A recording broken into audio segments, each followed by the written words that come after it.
Então, eu quero que você abra a palavra de Deus no livro de Números, capítulo 20. Vamos ler o versículo 7.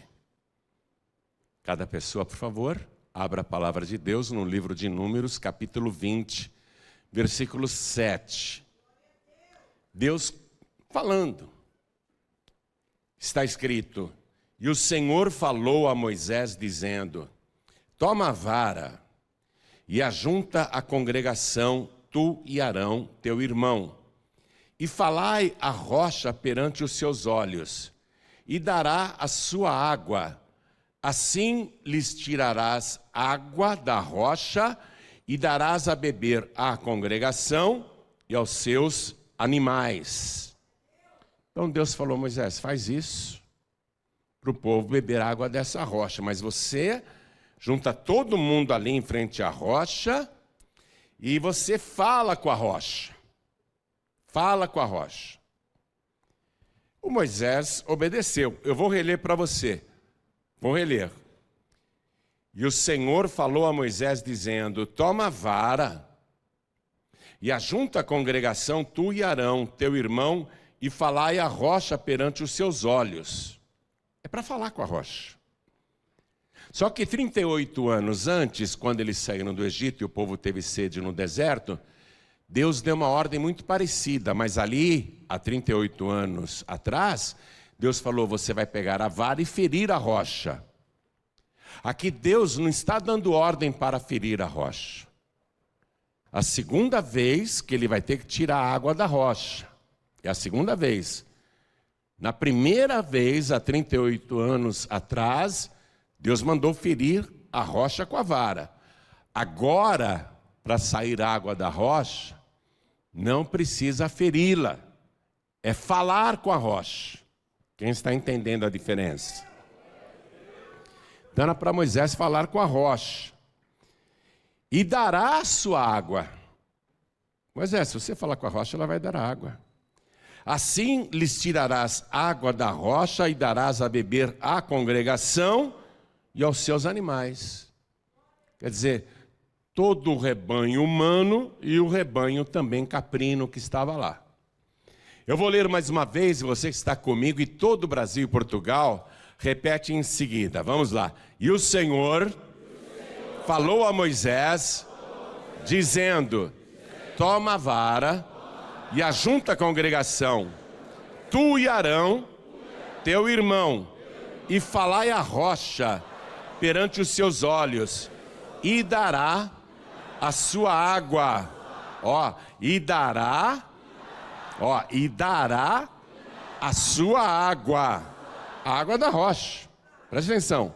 Assim lhes tirarás água da rocha, e darás a beber à congregação e aos seus animais.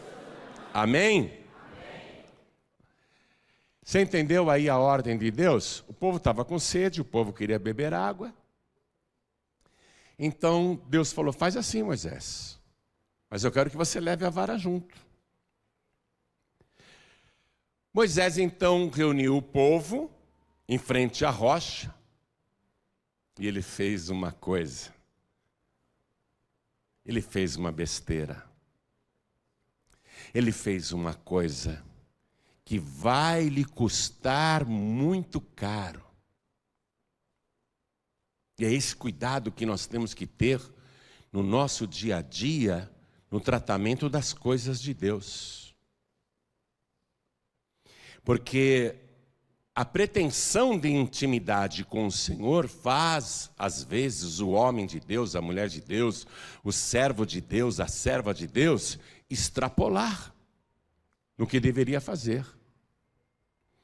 E Moisés, infelizmente, vai macular o seu excelente currículo aqui. É gravíssimo o que ele vai fazer e será imperdoável. Diga imperdoável. Que tragédia na vida de Moisés. Um homem de Deus daquele gabarito. Um homem de Deus daquele quilate. Um homem que o próprio Deus disse: olha, se no meio de vocês tiver algum profeta, em visão ou em sonhos eu falo com ele e me faço conhecer. Mas não é assim com o meu servo Moisés, com quem eu falo face a face. Moisés, podemos dizer com segurança, o ser humano, fora Jesus Cristo, lógico, o ser humano que mais se aproximou de Deus, que mais teve intimidade com Deus. Moisés, ele ficava tanto na presença de Deus, que quando ele saía o rosto dele brilhava, e o povo dizia: Moisés, por favor, cobre o teu rosto, a gente não aguenta olhar para você. E o Moisés nem sabia que o rosto dele, a face, a pele estava resplandecendo. Moisés, você sabe, operou sinais, as 10 pragas no Egito, libertou o povo, e não apenas foi um grande profeta e um grande operador de sinais, ele foi um grande legislador.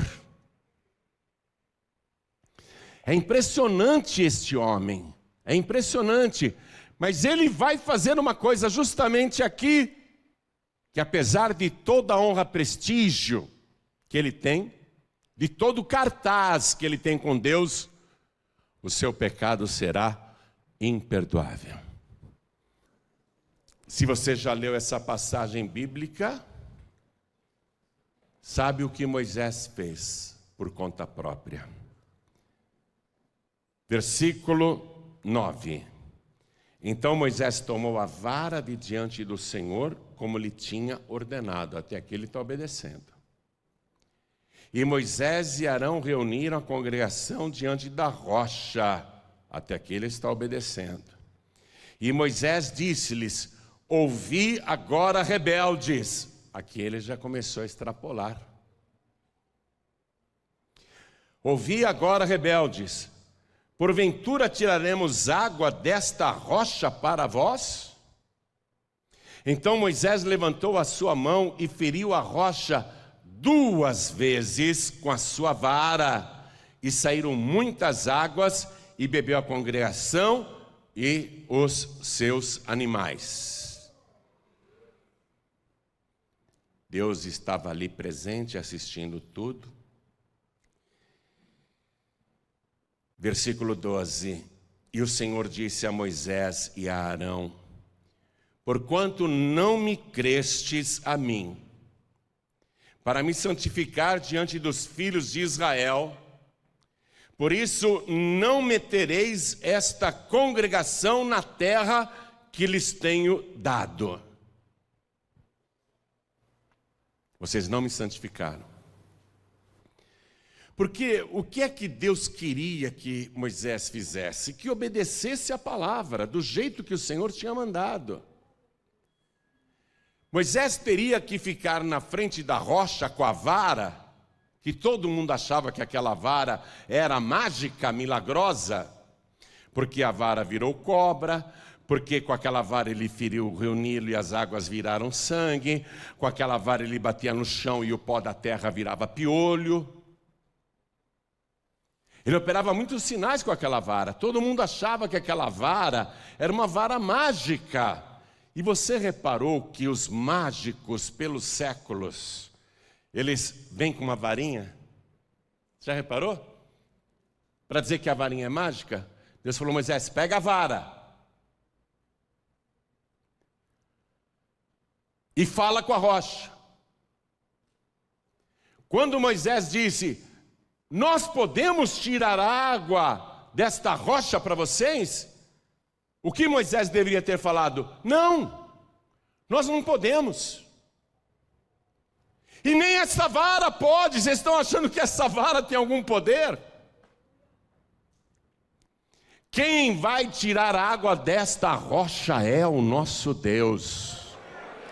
Eu vou falar com a rocha, só falar, e vocês vão ver que Deus vai tirar a água da rocha. Era isso que ele devia ter feito para acabar com o misticismo, com aquela idolatria que estava em torno da vara. Moisés teria que dar honras para Deus e não para a vara. E ele fere a rocha uma vez E evidentemente que na primeira vez ele teve dificuldade, e irado ele fere de novo, ele bate 2 vezes, ele fere a rocha 2 vezes. Saiu água. Porque Deus não ia deixar o povo morrer de sede por culpa do líder. O líder tem que aprender isso, que ele está à frente do trabalho, mas Deus se vira sem ele também. Deus usa o líder, mas o líder não é imprescindível, mesmo que seja um líder do quilate de Moisés. Moisés não santificou e nem deu honra a Deus, ele deu honra para a vara. É a vara que feriu a rocha, é a vara que tirou a água que nós queremos beber. Deus falou: você não me honrou, Moisés, nem você, nem o teu irmão. Por causa disso, esta congregação inteira não entrará na terra que eu prometi. Moisés ouviu aquilo e ficou calado. Levou a bronca de Deus. Vários escritos judaicos, comentando essa passagem aqui, e vários sábios judeus, dizem que, vou ler para você, por exemplo, a anotação de Jonathan Ben Uziel, que disse: Moisés feriu a rocha por 2 vezes. Na primeira vez saiu sangue. Isso está no escrito judaico, não na Bíblia. No ensinamento judeu. Na primeira vez que feriu a rocha, saiu sangue. Na segunda vez, fluíram águas em abundância. Outros documentos judaicos comentando, diz, por exemplo, aqui, o Shemot Rabbah, seção 3, folha 94.1, diz a mesma coisa, que Moisés feriu a rocha 2 vezes, e na primeira vez saiu sangue, e depois saiu água. E também o Zoar, sobre números, na folha 102.4, diz que quando Moisés feriu a rocha com a vara, que não era para usar a vara, saiu sangue, e quando ele feriu pela segunda vez, saiu água em abundância. Escritos judaicos, não cristãos, escritos judaicos. Isso custou muito caro para a congregação, de fato rebelde, murmurava muito, mas Moisés achou que ele estava fora do castigo, porque o povo me tirou do sério, o povo me deixou descontrolado e nervoso, a culpa é do povo. Moisés não assumiu que a falha é dele, que ele que desobedeceu a Deus. Ele pensa que está fora do castigo, mas Deus não excluiu Moisés, ainda que ele fosse um homem extraordinário. Vá comigo no livro de Deuteronômio, capítulo 1, nós vamos ler o versículo 37. Moisés falando com o povo: também o Senhor se indignou contra mim por causa de vós, dizendo: também tu lá não entrarás. Mas eu sou o líder, eu sou o operador de sinais, eu sou o Moisés, eu que libertei esse povo, eu que operei os sinais no Egito, em nome do Senhor, mas fui eu o instrumento que Deus usou. Eu vejo Deus face a face, eu falo com Deus o tempo todo. Eu estou fora também por culpa de vós. Ele não reconhece que a culpa é dele, ele joga a culpa no povo. E ele vai insistir nessa tecla, que a culpa é do povo, não dele. É fácil ficar jogando a culpa nos outros, não é? Ele não assume. E Moisés pensou assim: bom, Deus está nervoso comigo, eu vou esperar a poeira baixar, as coisas se acalmarem, eu vou esperar um bom tempo. Poxa, Eu sou Moisés. Eu falo com Deus. Deus fala comigo. Deus me usa o tempo todo. Eu sou um privilegiado. Eu vou conversar com Deus outra vez. E eu vou suplicar. Eu já até pensei qual a oração que eu vou fazer, para pelo menos no meu caso, Deus mudar de ideia. Porque eu não tive culpa, foi esse povo. Foi esse povo rebelde. Aqui mesmo em Deuteronômio capítulo 3, no versículo 23, Moisés dá o testemunho. Escute. Ele conversando com o povo. Também eu pedi graça ao Senhor no mesmo tempo, dizendo: Senhor Yahvé, já começaste a mostrar ao teu servo a tua grandeza e a tua forte mão, porque que Deus há nos céus e na terra que possa fazer segundo as tuas obras e segundo a tua fortaleza? Ele elogia Deus, ele bajula Deus, ele está agradando Deus. Aí ele faz o pedido. Olha aqui, não é qualquer um que está orando, é o Moisés, o homem que fala com Deus. Rogo-te que me deixes passar, para que veja esta boa terra que está além do Jordão, do outro lado do rio, esta boa montanha e o Líbano. Ele suplicou a Deus, ele orou, ele fez uma oração maravilhosa, e com fé, Deus vai me perdoar, e Deus vai me deixar entrar. Acho que agora Deus já relevou o que eu fiz de errado. Acho que agora Deus vai voltar atrás. Deus gosta tanto de mim. Eu sou um servo tão bom. Deus tem que revogar a sua ordem e eu vou rogar. Ele rogou a Deus. Versículo 26. Porém o Senhor indignou-se muito contra mim, por causa de vós, e não me ouviu. Antes o Senhor me disse: basta, não me fales mais neste negócio. Acabou, Moisés, não me toque mais nesse assunto. Você está compreendendo? Que foi muito grave o que Moisés fez. Foi grave demais. Foi mais grave do que aquela vez, logo que ele desceu do Monte Sinai, que ele veio com as tábuas escritas pelo dedo de Deus, e ele viu o povo lá num verdadeiro carnaval, e ele, indignado, arrebentou aquelas pedras da lei. Foi grave. Você já pensou pegar uma carta escrita pela própria mão de Deus e rasgar? Ou queimar? Ou jogar no lixo? Aquilo foi grave. Mas o que Moisés fez aqui é incomparavelmente pior. É gravíssimo. Deus está indignado com Moisés e Deus diz: não me peça mais isso, não me toque mais nesse assunto, Moisés, assunto encerrado. Eu tenho medo. Eu tenho medo.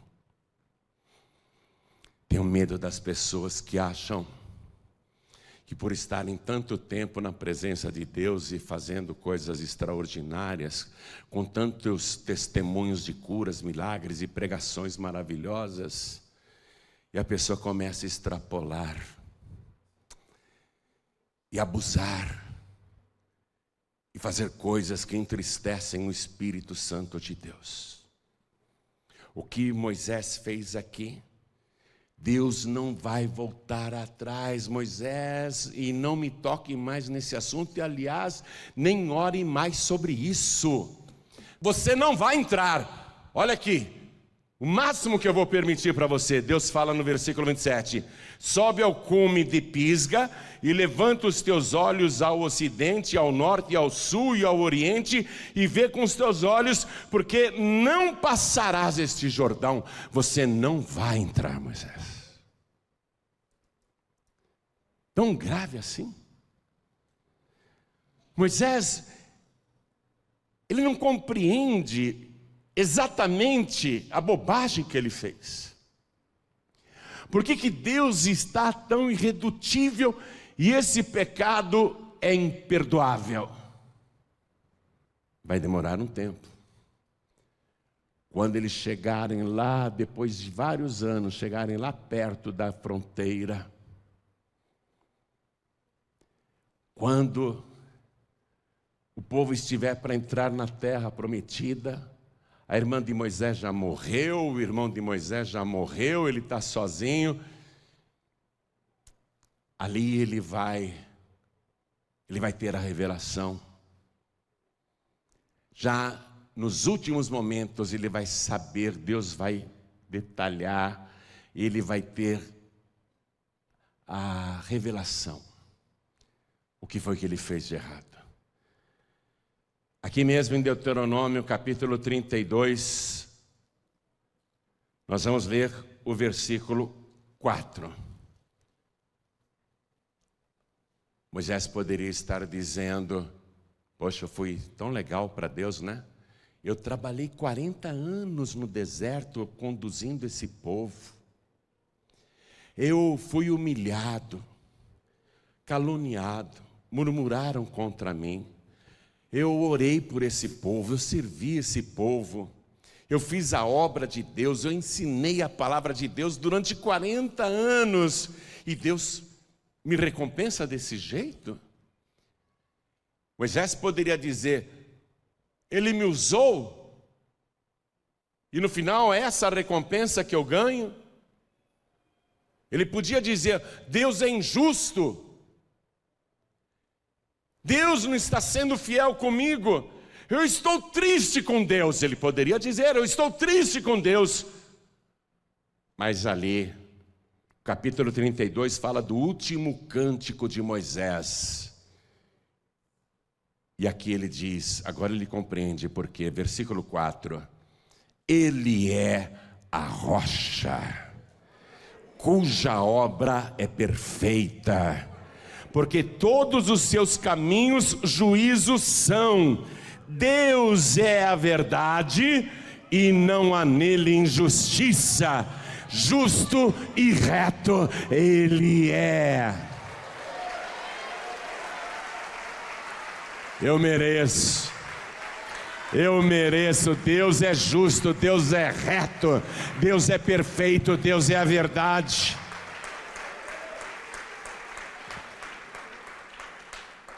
E aí o próprio Deus vai detalhar mais que ele é a rocha e dar mais detalhes para você começar a enxergar além da rocha. Livro do profeta Isaías, capítulo 44, versículo 6. E eu peço que você me acompanhe na palavra, tá bom? Não fique só no telão, não. Abra aí a tua Bíblia, faça anotações. Isaías, capítulo 44, versículo 6. Próprio Deus fala, assim diz o Senhor, Rei de Israel e seu Redentor. Estamos no Antigo Testamento, não no Novo. O Senhor dos exércitos, eu sou o primeiro e eu sou o último. Não estamos em Apocalipse. Não estamos no Novo Testamento, estamos num livro escrito 700 anos antes de Cristo. E fora de mim não há Deus. Versículo 8. Não vos assombreis nem temais, porventura desde então não vou-lo fiz ouvir e não vou-lo anunciei? Porque vós sois as minhas testemunhas. Há outro Deus além de mim? Não há outra rocha que eu conheça.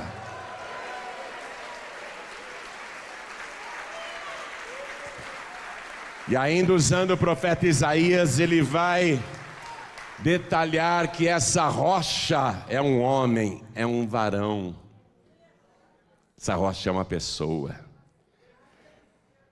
Aqui mesmo em Isaías capítulo 32, versículo 2. Escute. Vou ler o versículo 1 também. Reinará um rei com justiça, e dominarão os príncipes segundo o juízo. E será aquele varão, como um esconderijo contra o vento. Anota vento aí, por favor. E como um refúgio contra a tempestade. Anota aí uma tormenta, um temporal, uma forte chuva. E como ribeiros de águas em lugares secos, e como a sombra de uma grande rocha. Aquele varão será como a sombra de uma grande rocha em terra sedenta. Você já leu o Sermão da Montanha, você conhece praticamente de cor. Quando Jesus conclui o Sermão da Montanha, que é o seu novo código de leis, e ele pôde fazer isso porque ele cumpriu a lei, ele foi o único ser humano que cumpriu a lei, como homem ele cumpriu a lei, mas ele é Deus, ele é a rocha. Ele conclui lá, no capítulo 7, versículo 24, dizendo assim: e todo aquele e toda aquela que ouve estas minhas palavras e as pratica, atenção, ouvir a palavra e praticar, não é só ouvir não, e todo aquele e toda aquela que ouve estas minhas palavras e as pratica, assemelhá-lo-ei ao homem prudente, que edificou a sua casa sobre a rocha, e desceu a chuva, e os rios transbordaram, e os ventos sopraram, e combateram aquela casa que não caiu, porque estava edificada sobre a rocha. A minha palavra é o alicerce dessa rocha. Eu sou a rocha. Quem ouve esta minha palavra e pratica. Moisés, ele errou, ele não cumpriu a palavra, ele extrapolou a palavra, mas quem ouve e pratica está edificando a casa sobre a rocha. Eu sou o refúgio contra a tempestade, eu sou o refúgio contra o transbordamento do rio, eu sou o refúgio contra a ventania, eu sou a tua rocha. E aí ele diz: e todo aquele e toda aquela que ouve estas minhas palavras e não as ouve,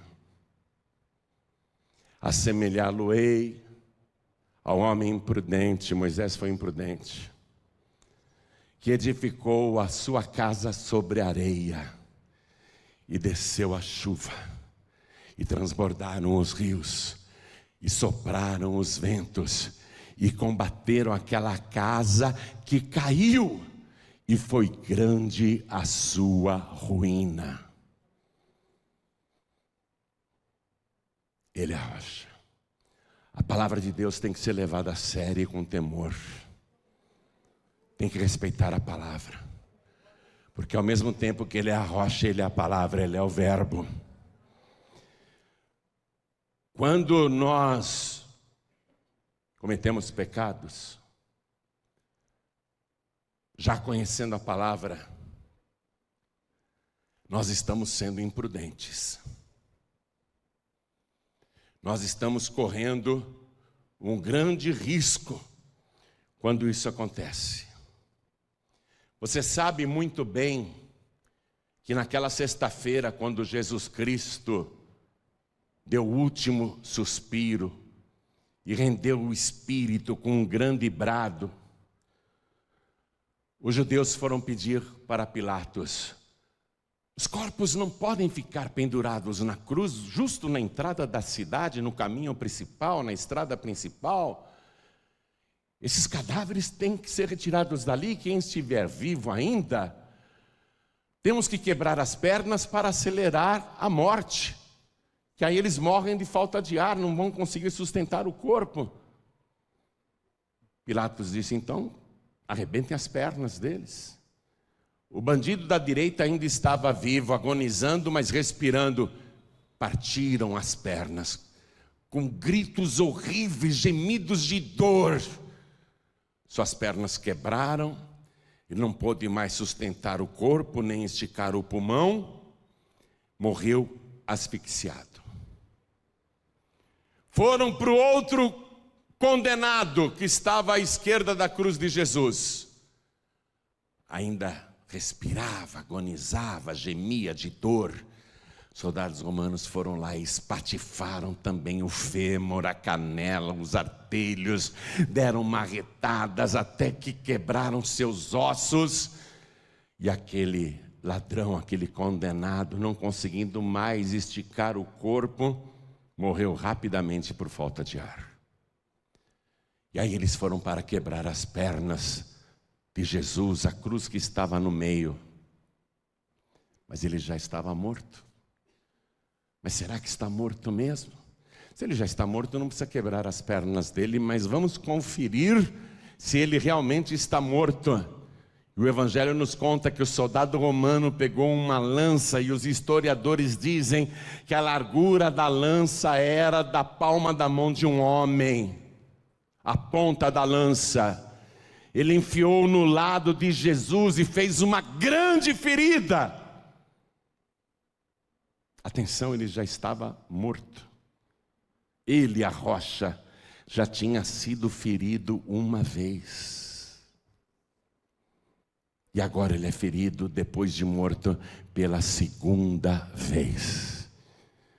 E quando o soldado romano retira a lança, João viu aquilo e ele escreve estarrecido, porque com certeza já havia esse ensinamento de que quando Moisés feriu a rocha por 2 vezes, na primeira vez saiu sangue e na segunda vez saiu muita água. João diz e comenta, eu estava lá debaixo da cruz. Quando o soldado romano tirou a lança, saiu sangue e depois água. Por quê? Porque ele é a nossa rocha. Quando você peca, atenção, já conhecendo a palavra, já conhecendo o Evangelho, já sendo batizado nas águas, e continua pecando, continua fazendo coisas erradas, achando que você tem tanta intimidade com Deus que não tem problema nenhum. Quando você faz isso, você permanece nisso e continua praticando a iniquidade, você está ferindo a rocha pela segunda vez. O que foi que Deus fez com Moisés?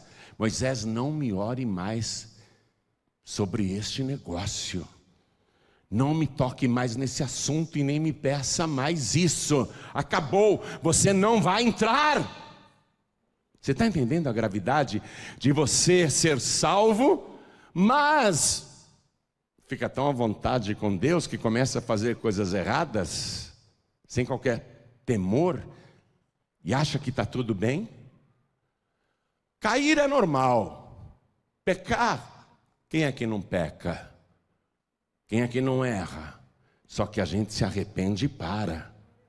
Mas quando a pessoa está na iniquidade, ela continua fazendo. Não tem problema nenhum. Continua fazendo, continua fazendo, continua fazendo. E aí vai caminhar para a tragédia. Eu quero que você vá comigo na carta aos Hebreus, capítulo 6, versículo 4.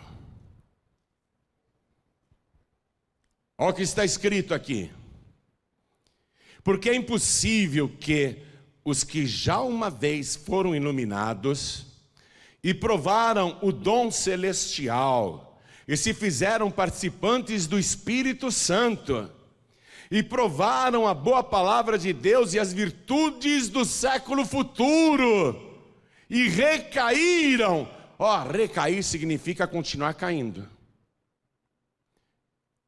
E recaíram, porque o livro de Provérbios, capítulo 24, versículo 16, diz assim: porque 7 vezes cairá o justo, e o Senhor o levantará. Mas os ímpios tropeçarão no mal. Ou seja, a pessoa continua recaindo e na presença de Deus. Recaindo, não se arrepende e vai recaindo, vai tropeçar na própria iniquidade. É impossível, está dizendo a palavra. E recaíram, estou no versículo 6. E recaíram, sejam outra vez renovados para arrependimento.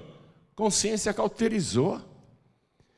Pois assim, quanto a eles, de novo crucificam o Filho de Deus e o expõem ao vitupério. Atenção, quando você peca, você está crucificando o Filho de Deus de novo.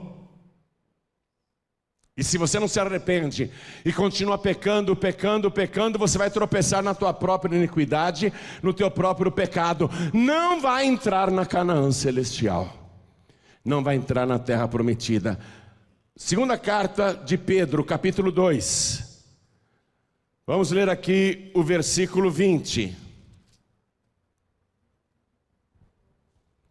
Porquanto, se depois de terem escapado das corrupções do mundo, pelo conhecimento do Senhor e Salvador Jesus Cristo, forem outra vez envolvidos nelas e vencidos, tornou-se-lhes o último estado pior do que o primeiro. Essa expressão a gente só tinha ouvido falar a respeito dos demônios, quando eles atuam. Mas aqui está falando da pessoa que cai, apesar de ter conhecido e ter experimentado já a vida futura, a bênção, a salvação, mas continua na iniquidade, está vencido, está vencida. A pessoa não se conserta nunca. Olha, eu fico preocupado, porque eu sei que tem casos. Tem casos no ministério, tem casos nas bandas de louvores, tem casos no diaconato, tem casos na membresia. A pessoa continua, apesar de estar na igreja. O diabo já conseguiu vencê-la e enganá-la, dizendo: não tem problema nenhum não, Deus perdoa, fique tranquilo. O último estado pior do que o primeiro. Versículo 21. Porque melhor lhes fora não conhecerem o caminho da justiça do que, conhecendo-o, desviarem-se do santo mandamento que lhes fora dado. Deste modo, sobreveio-lhes o que por um verdadeiro provérbio se diz: o cão voltou ao seu próprio vômito, e a porca lavada ao espojadouro de lama. Ao espojadouro de lama, para o chiqueiro. Para a gente concluir a mensagem, eu vou terminar a mensagem, porque o tempo todo eu fico me lembrando de Moisés. Quem me dera ter 10% da instrumentalidade de Moisés? Quem me dera ter 10% da intimidade que Moisés tinha com Deus? E o Senhor não o perdoou? O Senhor não quis mais conversa? E nós não somos nem Moisés, nem chegamos aos pés dele? Vamos falar francamente, pastor? Vamos falar francamente, pastora? Vamos falar francamente, músicos, levitas, membros e todos da igreja? Vamos falar francamente? Nós não chegamos sequer no dedinho do pé de Moisés, porque Moisés, ele viu a glória de Deus. Senhor, mostra-me tua glória. Moisés, nenhum homem pode ver a minha face e continuar vivo, mas eu faço o seguinte, eu te coloco aqui na fenda dessa rocha, e quando eu passar eu vou cobrir os teus olhos com a minha mão, e havendo eu passado eu tirarei a minha mão e você poderá me ver pelas costas. Ele foi o único homem que viu Deus com essa proximidade, e não teve choro. Quem que eu penso que eu sou? Quem que você pensa que é? Você acha que vai dar um jeitinho, né? Eu vou concluir a mensagem. Apocalipse capítulo 22, versículo 10. Estou no último capítulo desse livro sagrado. É o Senhor, o próprio Senhor que está falando. E ele diz: não celes as palavras da profecia deste livro, porque próximo está o tempo. Quem é injusto, faça injustiça ainda. E quem está sujo, suje-se ainda. E quem é justo, faça justiça ainda. E quem é santo, seja santificado ainda. Eis que cedo venho, e o meu galardão está comigo, para dar a cada um segundo a sua obra. Eu sou o alfa e o ômega, o princípio e o fim, o primeiro e o derradeiro. Bem-aventurados aqueles que lavam as suas vestiduras no sangue do Cordeiro, para que tenham direito à árvore da vida e possam entrar na cidade pelas portas. Ficarão de fora, Moisés, você está fora. Ficarão de fora os cães, e os feiticeiros, e os que se prostituem, e os homicidas, e os idólatras, e qualquer que ama e comete a mentira. Eu, Jesus, enviei o meu anjo para vos testificar estas coisas nas igrejas. Eu sou a raiz e a geração de Davi, a resplandecente estrela da manhã. E o Espírito e a esposa dizem: vem. E quem ouve, diga: vem. E quem tem sede, venha. E quem quiser, tome de graça da água da vida, que saiu da rocha eterna. Tome de graça da água da vida que saiu da rocha eterna. Quem beber desta água nunca mais terá sede. E esta água ainda nos purifica, nos lava por dentro, e temos o sangue do Cordeiro. O sangue que faz a expiação dos nossos pecados. Toda a igreja fique de pé, por favor. Eu tenho que perguntar: quem aqui quer entregar a vida para Jesus e recebê-lo como único Senhor, suficiente, exclusivo e eterno Salvador? Quem quer, erga sua mão bem alto, o máximo que você puder. E os que ergueram as mãos, saiam dos seus lugares e venham aqui para frente. Vem para cá. E eu tenho que perguntar: quantos filhos pródigos querem voltar para os braços do Pai? Vem aqui para frente também, vai chegando. E eu tenho que perguntar: quantos foram despertados por esta palavra e querem pedir perdão a Deus, rogar? 7 vezes cairá o justo, e 7 vezes o Senhor o levantará, se houver arrependimento. Mas que continuar na iniquidade vai tropeçar na iniquidade e vai ficar no chiqueiro, no espojadouro de lama. Eu quero chamar aqui todos aqueles que, sentindo o Espírito Santo falar, vão atender esse convite. E o Espírito e a esposa, que é a igreja, dizem: vem. E quem ouve, diga: vem. E quem tem sede, venha. E quem quiser, tome de graça da água da vida. Vem aqui para frente. Pastor João Ribe, eu quero me purificar. Eu quero voltar para minha casa com a consciência tranquila. Vem para cá então. Pastor João Ribe, eu quero voltar para casa com a certeza do meu perdão. Eu quero clamar a Deus porque eu sinto a presença de Deus neste lugar. Eu quero clamar a este Deus. Eu quero rogar pelo sangue de Jesus. Eu quero me lavar no sangue do Cordeiro. Eu quero da água da vida. Eu quero do Espírito Santo. Então vem e vamos aplaudir ao Senhor Jesus por cada vida que está chegando. Enquanto você está vindo, eu quero falar com você que está assistindo pela TV ou pelo youtube.com/JoãoRibe. Quero falar com você que está ouvindo pelo podcast João Ribe. Quero falar com você que está à distância ouvindo esta palavra e quer voltar a sentir a alegria da salvação. Lembre-se, o nosso Deus é justo. Se Ele te lançar fora, Ele está sendo justo, verdadeiro e santo.